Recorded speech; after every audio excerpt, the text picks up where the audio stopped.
ഞാൻ ഈ പറയാൻ പോകുന്നത് നിങ്ങൾക്ക് ഉണ്ടാവാറുണ്ടോ? നിങ്ങൾക്ക് മീറ്റിംഗ്സിൽ സംസാരിക്കണമെന്നുണ്ട്, പക്ഷേ പറ്റുന്നില്ല. നിങ്ങൾക്കൊരാൾ ഇഷ്ടമായിരിക്കും, അത് അയാളോട് പോയി തുറന്ന് പറയണം എന്നുണ്ടാവും, ബട്ട് പറ്റുന്നില്ല. നിങ്ങൾക്കൊരു ബിസിനസ് സ്റ്റാർട്ട് ചെയ്യണമെന്നുണ്ടാവും, ബട്ട് ചെയ്യില്ല. കോൺഫിഡൻസിനെ കുറിച്ച് നിങ്ങൾ മനസ്സിലാക്കേണ്ട ഒരു കാര്യമുണ്ട്. അത് ജനിക്കുമ്പോൾ തന്നെ കിട്ടുന്ന ഒരു മാജിക്കൽ പേഴ്സണാലിറ്റി ട്രൈറ്റൊന്നുമല്ല, അതൊരു സ്കില്ലാണ്. ആൻഡ് ആ സ്കില്ല് എങ്ങനെ ബിൽഡ് ചെയ്യണം എന്നാണ് നമ്മൾ ഈ വീഡിയോയിൽ നോക്കാനായിട്ട് പോകുന്നത്. Hello friends, it's me your brother and welcome back to another great episode.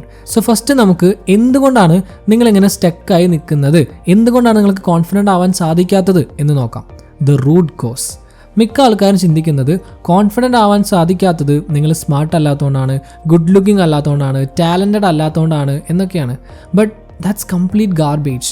ശരിക്കുള്ള പ്രശ്നം എന്താണെന്നറിയോ? നിങ്ങളുടെ ബ്രെയിന് ഈ എംബാരസ്മെൻറ്റ് ഒഴിവാക്കാൻ, അതായത് മറ്റുള്ളവരുടെ മുന്നിൽ നമ്മൾ നാണം കെടുന്നത് മാക്സിമം ഒഴിവാക്കാൻ ശ്രമിക്കുന്നത് കൊണ്ടാണ്.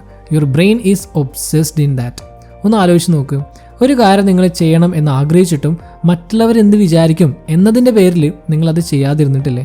നിങ്ങളുടെ ബ്രെയിനിൻ്റെ ജോബ് ജീവൻ നിലനിർത്തുക എന്നതാണ്. പക്ഷേ എങ്ങനെയോ എപ്പോഴോ ഈ ബ്രെയിൻ ഉണ്ടല്ലോ സോഷ്യൽ റിജക്ഷനെ ഡെത്ത് പോലെ കാണാൻ തുടങ്ങി. ചില എംബാരസിങ് മൊമെൻറ്റ്സ് വരുമ്പോൾ നിങ്ങൾ സ്വയം പറയാറില്ലേ, ഈശ്വര, ഈ നിന്ന നിൽപ്പിൽ അങ്ങ് ഇല്ലാണ്ടായിരുന്നെങ്കിൽ. അതുകൊണ്ടാണ് ഒരു കോൺവെർസേഷന് മുന്നേ നിങ്ങളത് കുറേ പ്രാവശ്യം റിഹേഴ്സൽ ചെയ്യുന്നത്. ഒരു ടെക്സ്റ്റ് മെസ്സേജ് അയക്കുന്നതിന് മുന്നേ പോലും 10 പ്രാവശ്യം അത് വായിച്ചു നോക്കുന്നത്. വാല്യബിൾ ആയിട്ടുള്ള എന്തെങ്കിലും പറയാനുണ്ടെങ്കിലും വാ തുറക്കാതിരിക്കുന്നത്. നിങ്ങളുടെ ബ്രെയിനിൻ്റെ വിചാരം അത് നിങ്ങളെ പ്രൊട്ടക്റ്റ് ചെയ്യണം എന്നാണ്. പക്ഷേ ശരിക്കും അത് നിങ്ങളുടെ പൊട്ടൻഷ്യലിനെ ഡിസ്ട്രോയ് ചെയ്യണം, അല്ലേ? കോൺഫിഡൻസ് എന്ന് പറയുന്നത് പേടിയില്ലാതിരിക്കുക എന്നല്ല, മറിച്ച് പേടി ഉണ്ടെങ്കിലും ചെയ്യേണ്ട കാര്യങ്ങൾ ചെയ്തു തീർക്കുക എന്നതാണ്. Acting despite the fear. നിങ്ങൾ അഡ്മയർ ചെയ്യുന്ന എല്ലാവരുടെയും അവസ്ഥ ഇതൊക്കെ തന്നെയാണ്. അവർക്കൊക്കെ പേടി ഉണ്ടാവും, പക്ഷേ ആ പേടിക്ക് അവരുടെ ആക്ഷൻസിനെ സ്റ്റോപ്പ് ചെയ്യാൻ കഴിയില്ല. സോ എങ്ങനെ ഇതിനെ റീവയർ ചെയ്യണം, എങ്ങനെ ആക്ഷൻ എടുക്കാൻ പഠിക്കണം, അതിന് ഹെൽപ്പ് ചെയ്യുന്ന ചില പ്രാക്ടിക്കൽ ടിപ്സാണ് ഇനി ഞാൻ പറയാനായിട്ട് പോകുന്നത്. Number 1, the 5 second rule. First step എന്ന് പറയുന്നത് നിങ്ങളുടെ ഓവർ തിങ്കിങ്ങിനെ കില്ല് ചെയ്യുക എന്നതാണ്. ഇല്ലെങ്കിൽ അത് നിങ്ങളുടെ ഡ്രീംസിനെ കില്ല് ചെയ്യും. യെസ്, നിങ്ങൾക്ക് എന്തെങ്കിലും ഒരു കാര്യം ചെയ്യണം എന്ന് തോന്നിയാൽ, ലൈക്ക് ഒരു സ്ഥലത്ത് സംസാരിക്കാൻ, ഒരു കോൾ ചെയ്യാൻ, സ്വയം ഇൻട്രൊഡ്യൂസ് ചെയ്യാൻ, ദെൻ അതിൽ നിന്ന് നിങ്ങളെ ബ്രെയിൻ പിന്തിരിപ്പിക്കുന്നതിന് മുന്നേ നിങ്ങൾക്ക് 5 സെക്കൻഡാണുള്ളത്. കൗണ്ട് ചെയ്യുക. 5, 4, 3, 2, 1 ആൻഡ് ഗോ. ആക്ഷൻ എടുക്കുക. ഇത് ജോക്കല്ല കേട്ടോ, ഇത് ശരിക്കും വർക്ക് ചെയ്യും. കാരണം ഹെസിറ്റേഷനിലേക്ക് ലീഡ് ചെയ്യുന്ന നിങ്ങളുടെ ന്യൂറൽ പാത്വേസിനെ അവിടെ ഇത് ഇൻട്രപ്റ്റ് ചെയ്യാണ്. ക്ലാസ്സിലൊരു ചോദ്യം ചോദിക്കണോ? 5, 4, 3, 2, 1 കൈബന്ധിക്കുക. ആ സോഷ്യൽ മീഡിയ പോസ്റ്റിൽ കമൻറ്റ് ചെയ്യണോ? 5, 4, 3, 2, 1 ടൈപ്പ് ചെയ്യുക. ആ ക്ലയൻറ്റിനെ കോൾ ചെയ്യണോ? 5, 4, 3, 2, 1 നമ്പർ ഡയൽ ചെയ്യുക. വിത്തിൻ 5 സെക്കൻഡ്സ് നിങ്ങൾ ഓരോ പ്രാവശ്യം ആക്ഷൻ എടുക്കുമ്പോഴും നിങ്ങൾ അവിടെ പ്രൂവ് ചെയ്യാണ് എന്ത്, നിങ്ങൾക്കും ഹാർഡായിട്ടുള്ള കാര്യങ്ങൾ ചെയ്യാൻ പറ്റും എന്ന്. Number 2, collect evidence. ബ്രെയിൻ ഒരു ഡിറ്റക്റ്റീവിനെ പോലെയാണ്, പക്ഷേ ഒരു ബാഡ് ആയിട്ടുള്ള ഡിറ്റക്റ്റീവാണ്. എന്താ പ്രശ്നം എന്നറിയോ? അതെന്താണോ വിശ്വസിക്കുന്നത് അത് പ്രൂവ് ചെയ്യുന്ന എവിഡൻസ് മാത്രമേ ബ്രെയിൻ ശ്രദ്ധിക്കുകയുള്ളൂ, നോട്ടീസ് ചെയ്യുള്ളൂ. നിങ്ങൾ വിശ്വസിക്കുന്നത് നിങ്ങൾ കോൺഫിഡൻ്റ് അല്ല എന്നാണെങ്കിൽ ദെൻ ബ്രെയിൻ ഉടനെ നോക്കുന്നത് എന്താണെന്നറിയോ? നിങ്ങൾക്കുണ്ടായ ഓക്വേർഡ് മൊമെൻറ്റ്സ്, നിങ്ങൾ സ്റ്റംബിൾഡ് ആയ സമയങ്ങൾ, എംബാരസിംഗ് ആയിട്ട് ഫീൽ ചെയ്ത മൊമെൻറ്റ്സ്, ഇതൊക്കെയാവും. സോ ഇനി നിങ്ങളൊരു ബെറ്റർ ആയിട്ടുള്ള ഡിറ്റക്റ്റീവ് ആയേ മതിയാവും. നിങ്ങൾ കുറേ സ്ഥലത്ത് ജയിച്ചിട്ടുണ്ടാവും. വലിയ വിജയങ്ങൾ മാത്രമല്ല, ചെറിയ ചെറിയ വിജയങ്ങളും അതിൻ്റെയും എവിഡൻസ് ഒക്കെ കളക്ട് ചെയ്യുക. ഒരു സ്ട്രേഞ്ചറുമായിട്ട് ഐ കോണ്ടാക്ട് ഉണ്ടാക്കാൻ പറ്റുമോ? അതൊരു ജയാണ്. ഒരു ഗ്രൂപ്പ് കോൺവെർസേഷനിൽ സംസാരിച്ചോ? എവിഡൻസ്. ഒറ്റയ്ക്കൊരു റെസ്റ്റോറൻറ്റിൽ പോയിട്ട് ഫുഡ് കഴിച്ചോ? എവിഡൻസ് ആണ്.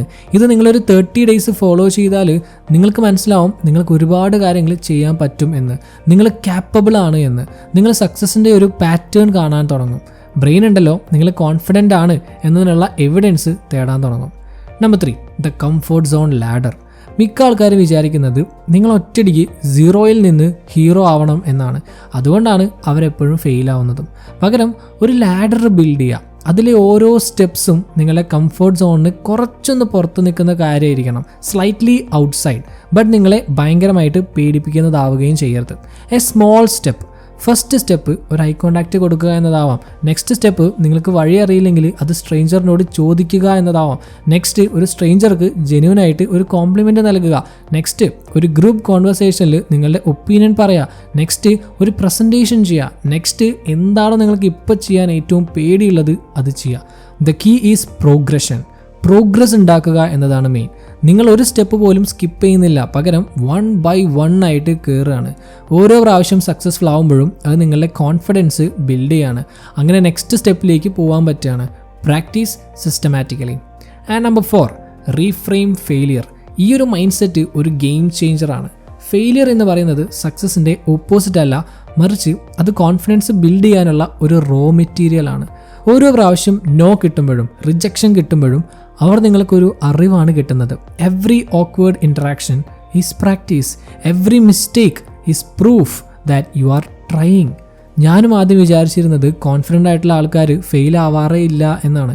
പക്ഷെ പിന്നെ ഞാൻ മനസ്സിലാക്കി മറ്റുള്ളവർ ഫെയിൽ ആവുന്നതിനേക്കാൾ കൂടുതൽ അവർ ഫെയിലായിട്ടുണ്ടാവും എന്ന്. They just don't quit when they do. Fail ആയാലും അവർ ക്വിറ്റ് ചെയ്യില്ല. That's the difference.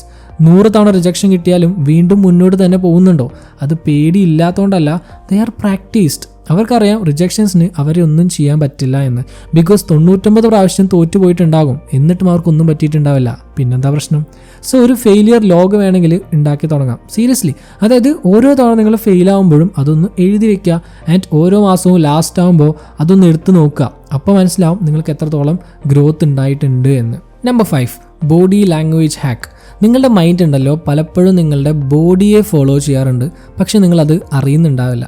ഇതിന് പിന്നിൽ ആക്ച്വൽ സയൻസ് ഉണ്ട്. സ്ട്രെയിറ്റ് ആയിട്ട് നിൽക്കുക, ഷോൾഡേഴ്സ് ഒന്ന് ബാക്കിലേക്ക് പുള്ള് ചെയ്യുക, ടേക്കപ്പ് സ്പേസ്. നിങ്ങൾക്ക് ആവശ്യമുള്ള സ്പേസ് എടുക്കുക, ഐ കോണ്ടാക്റ്റ് ഹോൾഡ് ചെയ്യുക, കുറച്ചൊന്ന് സ്ലോ ആയിട്ട് സംസാരിക്കുക. അപ്പോൾ നിങ്ങൾ ഓട്ടോമാറ്റിക്കായിട്ട് കുറച്ച് കോൺഫിഡൻ്റ് ആയിട്ട് മാറും. സ്ലൗച്ച് ചെയ്ത് ഐ കോണ്ടാക്റ്റ് ഒന്നും കൊടുക്കാതെ പെട്ടെന്ന് സംസാരിക്കുന്നവർ ലോ കോൺഫിഡൻസ് ഉള്ളവരായിരിക്കും. ആൻഡ് സ്ട്രെയിറ്റ് ആയിട്ട് ഡയറക്റ്റ് ഐ കോണ്ടാക്റ്റ് കൊടുത്ത് സ്ട്രോങ് ആയിട്ട് സംസാരിക്കുന്നവർ ഹൈലി കോൺഫിഡൻ്റ് ആയിരിക്കുകയും ചെയ്യും.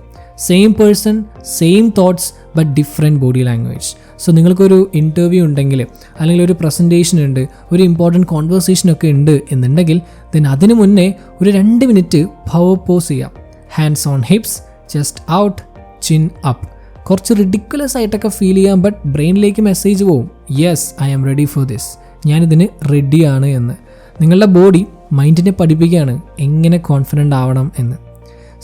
കോൺഫിഡൻസ് എന്ന് പറയുന്നത് പെർഫെക്റ്റ് ആവുക എന്നല്ല, മറിച്ച് പെർഫെക്റ്റ് അല്ലെങ്കിലും കുഴപ്പമൊന്നുമില്ല, ഞാനത് അക്സെപ്റ്റ് ചെയ്തോളാം എന്നാണ്. No one is perfect. നിങ്ങൾക്ക് എല്ലാത്തിൻ്റെയും ഉത്തരം അറിയണം എന്നില്ല. അറിയില്ലെങ്കിൽ അറിയില്ല എന്ന് പറയാം. അറിയാത്ത കാര്യം പഠിക്കുക. പേടിയുണ്ടെങ്കിലും അങ്ങോട്ട് ചെയ്യുകയാണ്, അതാണ് വേണ്ടത്. കോൺഫിഡൻ്റ് ആയിട്ടുള്ള ആളുടെ ഉള്ളിലും ആൻഷ്യസ് ആയിട്ടുള്ള ആളുടെ ഉള്ളിലും ഒരേപോലെ ആയിരിക്കും ഫീൽ ചെയ്യുക. പക്ഷേ കോൺഫിഡൻറ്റ് പേഴ്സൺ ആ ഫീലിംഗ് ഉണ്ടെങ്കിലും ആക്ഷൻ എടുക്കും.